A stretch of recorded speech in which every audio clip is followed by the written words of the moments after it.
What is up, guys? It's the Sound Alchemist here with Gersh1 and Docile Creature. Whoa. And today we're back at it answering more questions in another episode of For the Greater. This is a video series where we answer the questions left by you, the viewer. If you have a question for us, comment down below. Put question in front of your question because we get to those questions first. Now let's welcome the guest from the other channel. We have a third channel to the One Mind Syndicate series, or whatever you want to call it. Docile Creature. We usually read the Horus Heresy novels, specifically the Primarch series, and right now you guys can check that out if you go over there. So he's going to be helping us answer some of these questions, and if you want to add anything too, you have a really cool perspective because you've been playing 40K since we have, but you took a big break, basically from when you were a child to now. I essentially started in 8th edition. Yeah. So yeah, if you have any 2 cents from a new player perspective, we would love to hear it. And this question, also we have super thanks. If you guys want to support the channel, you can by hitting us up with the super thanks. If you ask us a question, well, it's a guaranteed answer. So thank you guys ahead of time. Don't ask me where the link is. I don't know where it's at. Where's the link? I don't know where it's at. This question comes from Clovis Longworm. When do you know it's time to leave the Warhammer store? For me, I think the moment it starts smelling bad, that's when you got to get out. So as soon as you walk in? Yeah, well, yeah. Well, no, it's one of those things where, I get used to my own smell. Mm-hmm. Yeah. For me, it's when you walk in and it starts to stink, I'm out. Warhammer stores aren't really that bad anymore, I feel. I feel like hobby stores are worse. 40K stores, the manager usually talks to his main people. But speaking about the manager, I think whenever you're at the Warhammer store and you see the mom drop off the kid, then it's like, oh, get the fuck out of there, because that kid's gonna it's not, you can't leave your kid and expect the manager to babysit your kid. Yeah, it's not a daycare. You're not just dropping him off and saying, here, you take care of him for free. Because, it's a place where people just, go to hang out and play. But at the same time, the manager has to make sure he's selling. So he's got to talk to everybody that walks in. He's got to try and, push certain agendas. Oh, you want to buy this kit? You need to buy some paint, some pots. Yeah. And, there's no time to be watching your kids. That's what the mall is for. Just drive to the mall and drop them off there. Nobody cares. Yeah. That's how we started. Funny story. The first time that we ever played 40K, it was my birthday. We went into the Warhammer 40K store inside the mall, and there was already a party of kids, and the manager looked so fucking pissed. Mm-hmm. Another one? Yeah. And I remember going up to him and asking, oh, can you teach us how to play? And he gave some excuse no, I'm not going to. Or I'm already busy or something. Yeah. Wow. Yeah. That dude's probably fired now. Oh, yeah. He's probably, He left right away. Mm-hmm. A weird thing about that, though, is I feel that back in the day, there was more kids in the Warhammer store, and now if you go to the Warhammer store, it's all dudes our age. Yeah. What does that say? We grew up. But, why aren't they, bringing in more people? Maybe it's a little weird, too, if you're a parent and you drop off your kids and we were fucking sitting painting, I wouldn't want my kids around us. Then it's just so expensive. True. Buy your kid a video game system, and a video game one video game a month is cheaper than what we do. Yeah, because back in the day, $20 would get you a squad, a unit, right? Mm-hmm. Your standard unit. Now, what's a regular $50? 60. Could you imagine a kid right now working minimum wage, which is what, 12 or 15 now? It would take forever for him to actually I guess you don't have a mortgage or anything, so paying but what I'm saying is that $20 back then is nothing compared to $60 now. I don't think it's the same. Yeah, which I don't know, but when I see those prices, I want to get out of that store. And that's when when things get too expensive. Next question. Mitram B. What is your guys' favorite 40K book? I'm looking for some recommendations to read. So for me, my favorite 40K book is going to be Xenos or Inquisitor Eisenhorn. It's really, really badass because you get to see a full spectrum of the craziness of the Imperium. So you get a lot of cultists, you get the Chaos Space Marines. And my favorite part is that when you are introduced to an Emperor's Children, at that point he's a Noise Marine. It's one dude, and just by being in the same area as him, people start to feel bad. So it reminds me of like whenever you take an upper and then you start coming down, that coming down effect. I think that's what it would be like to be next to a Noise Marine. If you keep taking uppers, you never come down. Well, then you become an alcoholic, and that doesn't work for me. Damn. Yeah. What about you guys? My favorite book is The First Heretic in the Horus Heresy novels. But really, anything with Karn or Argotal, you're golden. That is your dude. I remember you got hard when we were talking about... I'm hard right now just thinking about it. So let me bring you guys down, because you guys are hard and up. I'd say the wiki. Yeah, like a codex. Yeah, anything that has encyclopedic knowledge on just certain things. Like if you want to learn about the Sisters of Battle, get the codex. Instead of reading about a very specific battle, you can get the entirety of the Legion, notable battles, notable characters, the weapons, how they fight. And I think that, for me, is a more enjoyable experience than reading novels. Are you a computer? Like what? You know what's funny is that I think the reason that 40K attracts a certain type of dude is from what you just described. People who have fun reading like encyclopedias and just getting like random knowledge and random facts. And I think that that's what the Codex was. And now like you're introduced to 40K through like the books and stuff.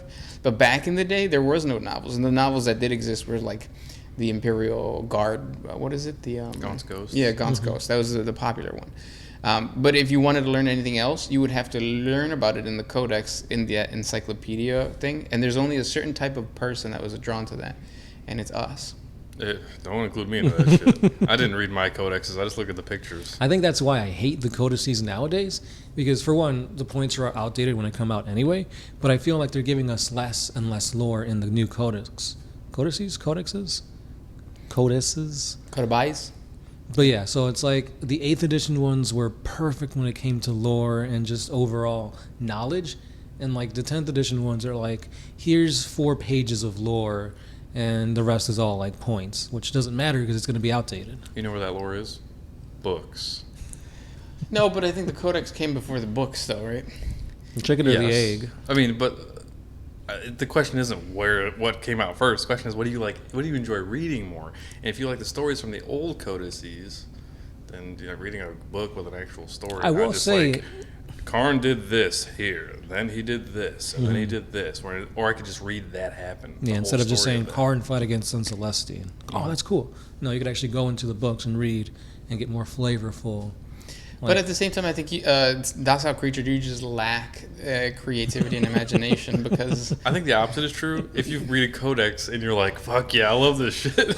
Well, no, yeah, because you don't need somebody to tell you what it was like for, two Primarchs to battle each other or whatever. Like, you come up with that story in your head. Because when I read the Orc Codex and they talked about the Brain Boys, my mind just started, like, racing of, like, oh, what could they be? And, so that creativity kicks in where you want somebody to tell you, no, the Brain Boys were actually the old ones. Or the Brain Boys were actually the first Krork. That kind of thing. No. That sounds like the encyclopedia is what would say the Brain Boys were Krork. Oh no, but like, so maybe I kind of zoned out, but because the Codex itself was super open-ended though. The only times that we would get solid, like, this is what this is when they talked about weapons. Because when they gave you the small little blurbs of, like, the history of the Iron Hands, it was super open-ended. Mm-hmm. Or, like, I remember the story of the Grey Knights with the Grey Knight dude who has a ghost following him or ghosts following him. That story was super open-ended. So when I read that, I was like, in my head, I was creating stories and shit. Yeah, there was probably a lot less answered questions when you read the codexes, where nowadays I feel like they're answering a lot more of those questions. Maybe, yeah. Yeah, and I think that's like the whole Exorcist thing. Oh, the Exorcist, a blank space rune chapter with unknown origin. That's really cool. And then they give us, no, they're just a successor chapter of the Iron Fists. They're not blanks. I do hate that, yeah. Yeah. Because your mind creates such extravagant things, and when you're told the truth, it's like, oh, well, what I thought this grand thing is now kind of downplayed.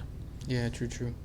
I think if you have a schizoid personality disorder, though, the codex is better than the books. Thank you. So those are your books. Yeah. Yeah. So the next question here, I think this one's going to pertain a lot to Docile Creature. Have you seen the original Hellraiser movies? Because I think Pinhead and the Cenobites could easily be demons of Slanesh. What's your pleasure, Mr. Cotton? Of course I've seen those movies. Those are amazing. And that's exactly what I want for the new, like, if the Emperor's Children get an actual range. Yeah. I don't want any of the frilly, like, Renaissance look of AOS. I want Cenobites. I want Hellraiser. I want all that stuff.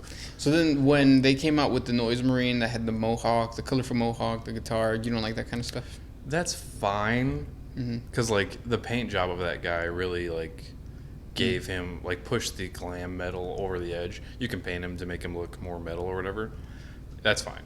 I don't have a huge dislike for that. It's just, like, the whole, like, they're all going to a Ren Fair type look that I'm just like, ugh.